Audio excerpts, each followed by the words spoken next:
Celebramos hoy la fiesta de la transfiguración de Jesucristo. Y por esto vamos a leer el Evangelio según San Mateo en el capítulo 17, versículos 1 al 9.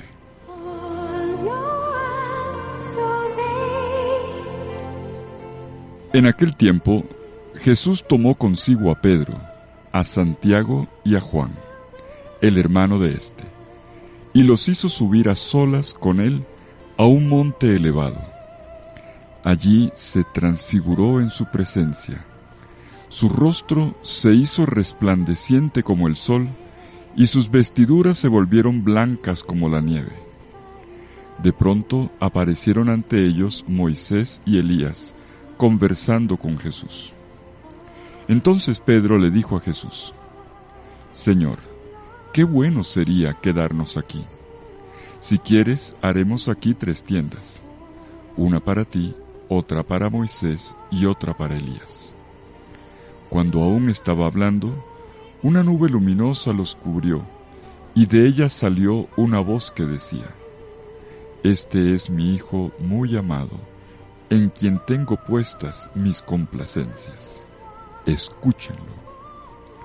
Al oír esto, los discípulos cayeron rostro en tierra, llenos de un gran temor. Jesús se acercó a ellos, los tocó y les dijo: Levántense y no teman. Alzando entonces los ojos, ya no vieron a nadie más que a Jesús. Mientras bajaban del monte, Jesús les ordenó: No le cuenten a nadie lo que han visto, hasta que el Hijo del Hombre haya resucitado de entre los muertos. Palabra del Señor. Gloria a ti, Señor Jesús.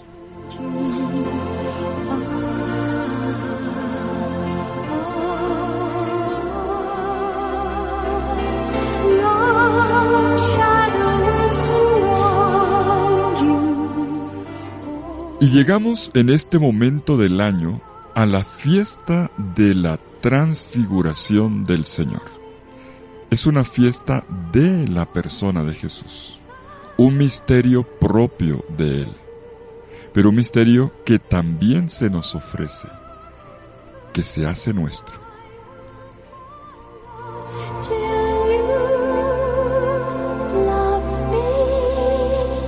En un camino que de repente se vuelve oscuro e intimidante, la transfiguración viene en el momento justo para llenar de esperanza, para llenar de luz y para hacer levantar la mirada.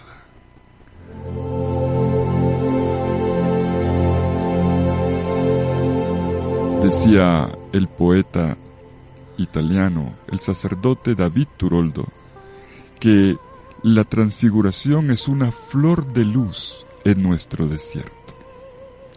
Y efectivamente, así aparece el rostro de Cristo en el monte de la transfiguración, una montaña que la tradición ha creído que sea el monte Tabor.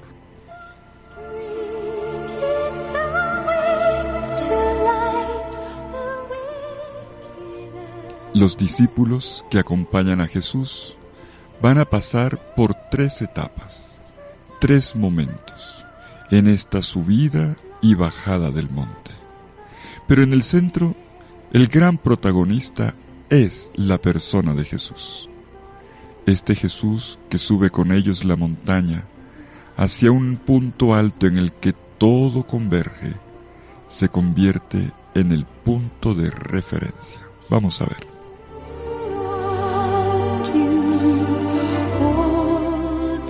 Todo comienza con un primer gesto protagonista de Jesús. Dice Mateo 17 en el versículo 1 que 6 días después, se entiende después del primer anuncio de la pasión, Jesús tomó consigo a Pedro, a Santiago y a su hermano Juan. Fijémonos, Jesús toma consigo a Pedro, Santiago y Juan. El tomar consigo nos remite a lo que hizo con ellos desde el día que se conocieron. Se trata de los mismos discípulos de la primera hora, los que fueron llamados a la orilla del lago, discípulos que en aquel momento dieron muestras de que eran capaces de una fuerte renuncia para apostarlo todo por el Maestro. Y ellos se dejaron conducir. Pero ahora el Maestro, que ha señalado como ruta del camino la cruz en Jerusalén, un camino que, pasando por la muerte, lleva a la gloria. Cuando los discípulos ya se han intimidado frente a este anuncio, Pedro ha resistido. Jesús les ha dicho que la condición para seguir siendo sus discípulos es cargar con la propia cruz, negándose a sí mismos. Y les ha dicho la gran enseñanza que el que pierda su vida por él la gana, pero que el que trate de retenerla la pierde. Ahora Jesús retoma toda esta enseñanza, todo este direccionamiento con una nueva lección. Los lleva más lejos, no solo sacándolos del mundo del lago, los lleva más lejos, hacia lo alto de una montaña, allí donde la tierra se eleva hacia la luz, donde lo celeste se condensa con el candor bonito, brillante de la nieve, nacida de las aguas que fecundan toda vida.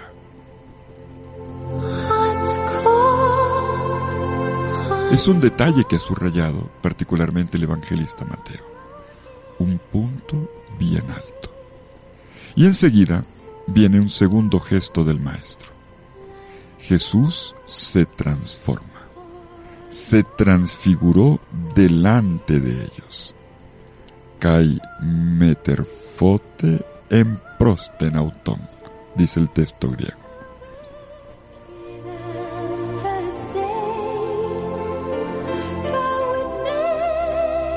¿En qué consiste esta transfiguración? Que el término que se vale en el Evangelio de un término griego bastante curioso, el mismo término de la metamorfosis, de algo que desde dentro se va mostrando toda la potencialidad que tiene. Pues la transfiguración la explica enseguida el narrador. Su rostro se puso brillante como el sol y sus vestidos se volvieron blancos como la luz.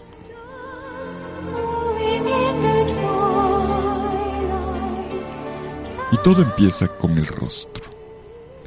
Su rostro se puso brillante.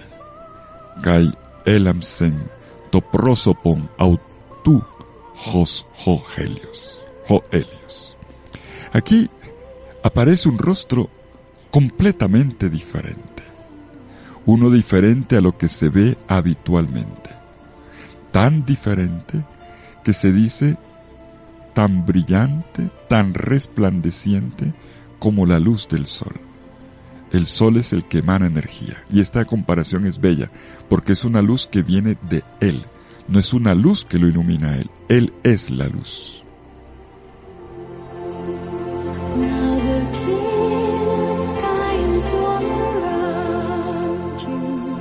Y el punto iluminador inicial es su rostro.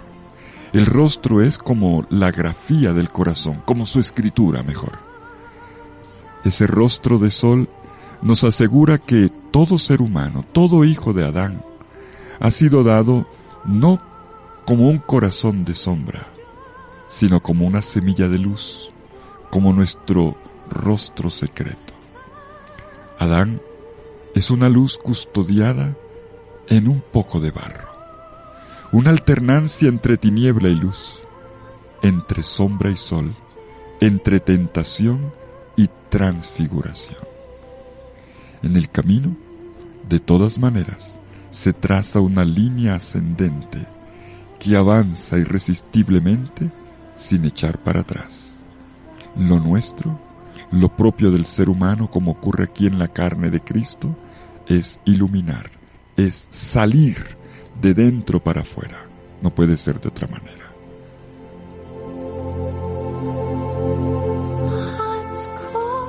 La riqueza de un misterio que se expresa. Se expresa ahora como una gran imagen entera que se pinta y que va encontrando cada vez rasgos más distintivos, claros y luminosos. Es como ocurre en el mundo oriental que ama tanto la pintura de los iconos.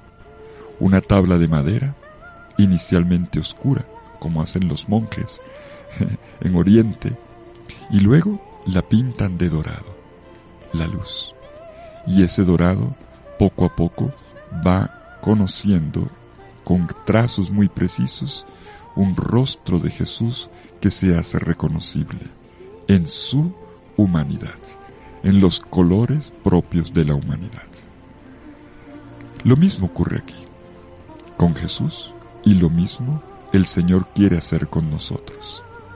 Cada ser humano habita este mundo como un icono, como esta pintura siempre incompleta, pero hecho como los iconos auténticos, sobre un fondo de oro que es nuestra semejanza con Dios. Pero luego, todo esto en la carne de nuestra humanidad. Vivir de una manera diferente no es otra cosa que la alegría, no sin esfuerzo, de sacar esta luz, de liberar esta luz de Dios que nos habita, esta belleza sembrada por gracia dentro de cada ser humano.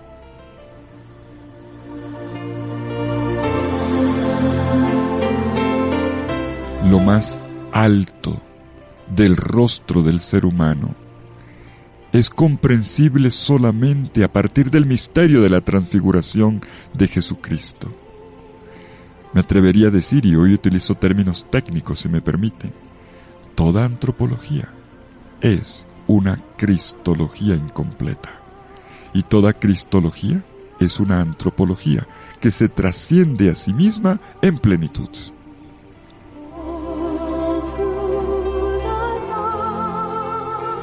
Para los que no estamos habituados a este lenguaje, el ser humano está llamado a ser imagen de Jesucristo, pero siempre será como una pintura que no se acaba de pintar, que no se completa.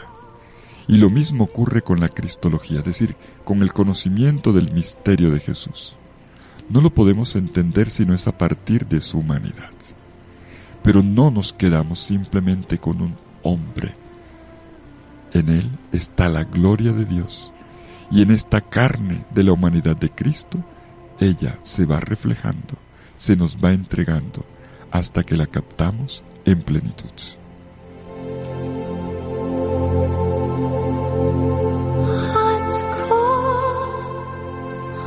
Y en este momento, en el punto alto, en el momento de la irradiación, vemos cómo toda la historia de la salvación converge en este diálogo con otros dos que por un camino de sufrimiento han conocido la gloria y se han identificado con Dios: Moisés y Elías. La profecía o el Éxodo, la Torá, y también la profecía.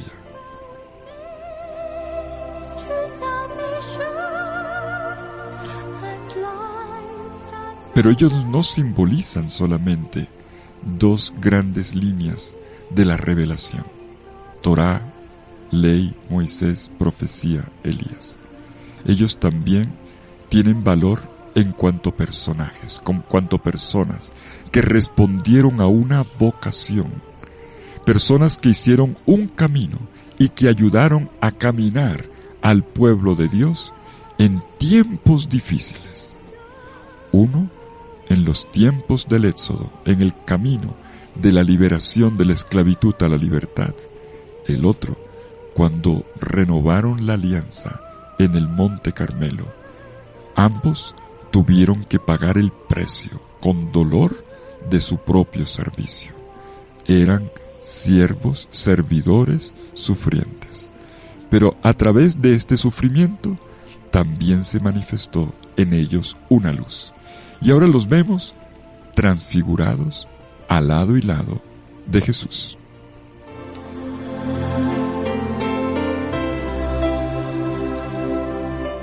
Y viene otro momento, el momento de la reacción discipular. ¿Cómo reciben los discípulos esta transfiguración? El evangelista, de una forma así muy fina, ha dicho desde el principio, se transfiguró delante de ellos. La transfiguración es un misterio de Jesús, sí, pero no es para beneficio de Jesús. Se transfiguró delante de ellos significa en función de ellos. Es el discípulo el que tiene ahora que sentarse a contemplar. Y esto ocurre precisamente. Pedro, en nombre de los otros dos, reacciona. Señor, versículo 4, está bien que nos quedemos aquí.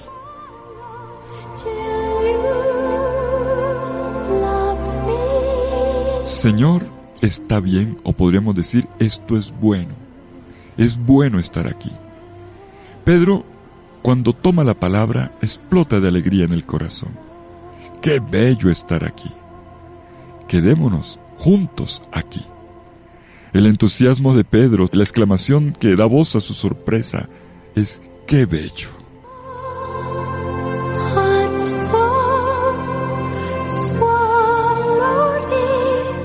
Estas palabras de Pedro nos hacen entender que para que la fe sea fuerte y viva, debe brotar de un estupor, del asombro, de un enamoramiento, de un ¡qué bonito! ¿No? Es palabra de enamorado. ¡Qué bonito! ¡Qué bello! Y dicho no de cualquier manera, gritado con todo el corazón. Como Pedro sobre la montaña, hoy podemos decir, es bello estar contigo, Señor.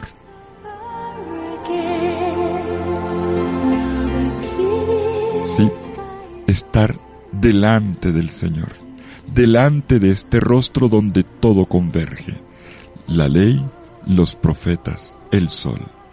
El único lugar donde vale la pena vivir y quedarse para siempre es el Señor. Aquí nos sentimos en casa, en otra parte nos sentimos fuera de lugar.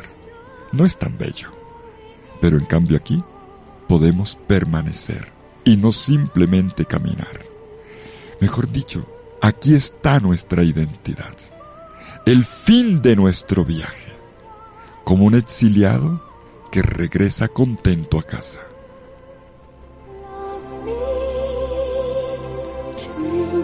¡Qué bello!, dice Pedro. Tienes razón, Pedro. Encontrar a Jesús es encontrar el sentido y la belleza en el vivir, pero en ti.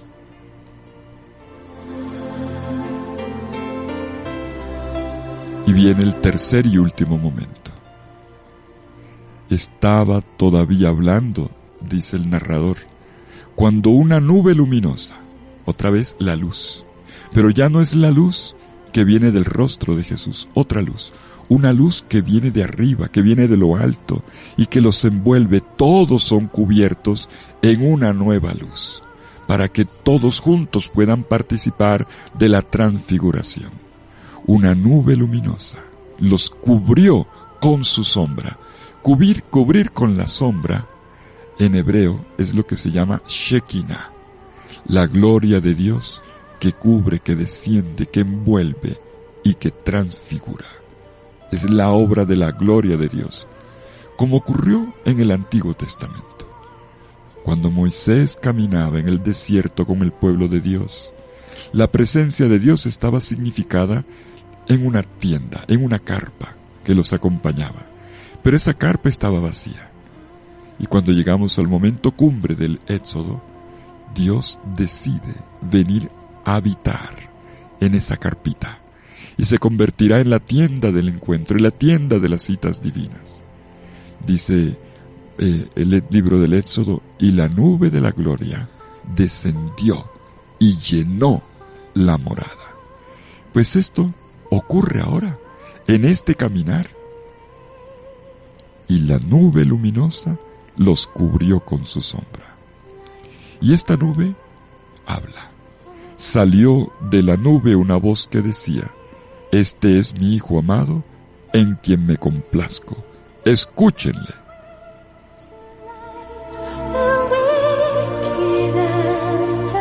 Es interesante, ahora es el Padre Dios el que toma la palabra. Pero para desaparecer enseguida, detrás de la palabra de su Hijo Jesús. Escúchenlo a Él. Habla el Padre, pero por la boca de Jesús. Escúchenlo a Él. La fe bíblica es una experiencia de un Dios que se deja conocer no tanto por la visión, sino por la escucha. Se ve con los oídos. Esto es muy propio de la revelación bíblica. Yo no entiendo por qué hay gente tan preocupada por las apariciones. La fe bíblica no es una fe de visiones, también las tiene, pero siempre una visión es el comienzo de una audición. Se ve, sí, pero en la escucha de la palabra. Un Dios que habla en la historia, un Dios que nos habla de manera completa y definitiva en Jesucristo, el Hijo de Dios.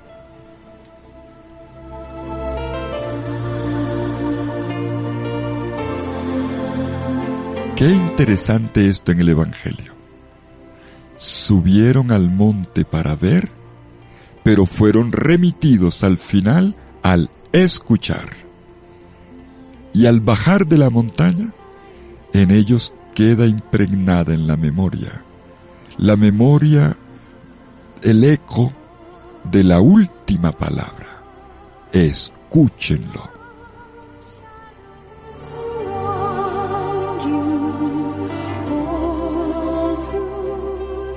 Esta escucha va a tomar cuerpo en la comprensión de la muerte y resurrección de Jesús. Por eso no podrán contar hasta que se pronuncie el discurso completo. ¿Hasta cuándo? Hasta la resurrección de Jesús.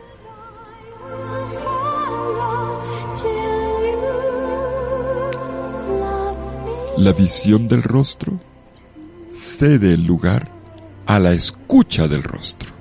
¿Me hago entender? Ese rostro habla.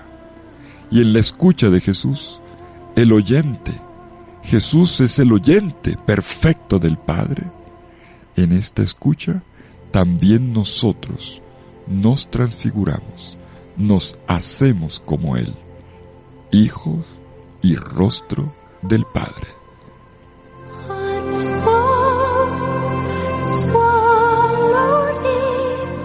Y así termina nuestro relato. Pero volvamos puntualmente al punto de partida. Y fue transfigurado, es lo que hoy celebramos. Y fue transfigurado delante de ellos.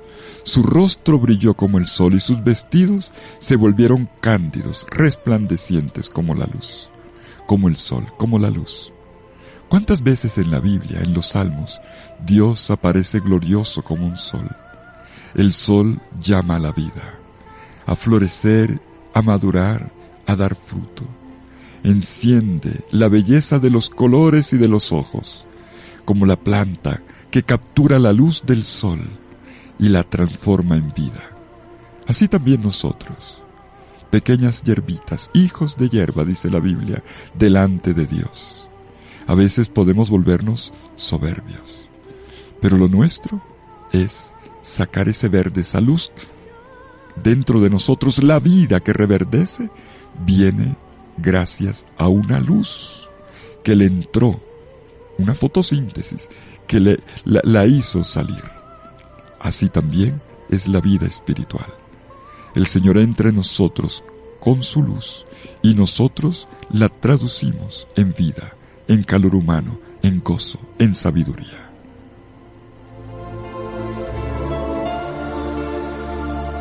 Jesús tiene un rostro de sol, porque tiene un sol interior. En ti no se puede asomar sino lo que tú tienes por dentro. Y Dios en Jesús tiene un corazón de luz. Pero aquel rostro de sol de Jesús es también nuestro rostro, el rostro de ser humano. Y permítame decirles, todos tenemos por dentro un tesoro de luz, un sol interior, que es nuestra imagen y semejanza de Dios. Pues que se vea, vivamos transfiguración. La vida espiritual no es otra cosa que la alegría y también el esfuerzo de sacar, de liberar toda la luz que guardamos dentro, el Dios que nos habita.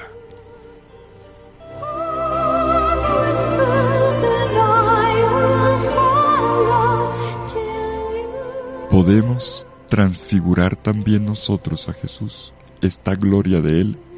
Podemos experimentar algo de su luz divina, al mismo tiempo tan humana en nuestras vidas. San Pablo estaba convencido de que sí. En Filipenses 3:21 dice, y el Señor transfigurará en el futuro nuestro cuerpo de miseria para conformarlo a su cuerpo de gloria.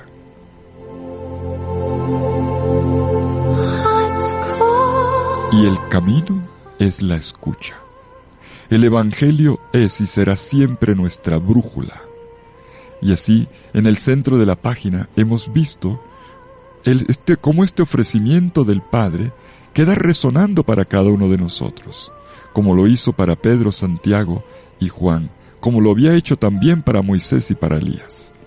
Este es mi Hijo amado, en quien he puesto mi complacencia. Escúchenlo a Él.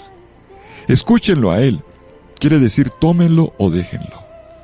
La vida de Jesús es la gran alegría de Dios. Por lo tanto, también nuestra alegría, una alegría a caro precio, el de la cruz. El precio del escuchar será nuestra responsabilidad. No es difícil, ¿saben?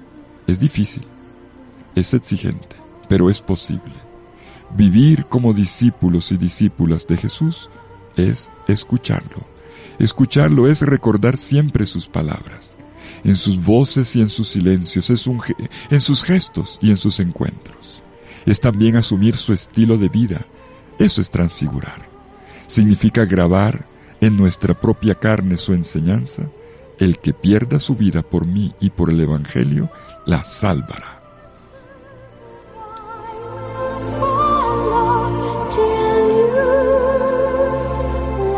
Que resplandezca en nosotros la vida de Cristo, para encontrar la verdad y el gozo que nos da Dios.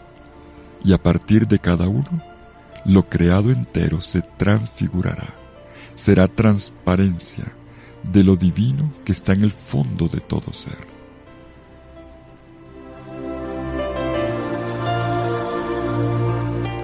Que el Señor los bendiga en el nombre del Padre, y del Hijo, y del Espíritu Santo. Amén. Feliz fiesta de la transfiguración del Señor.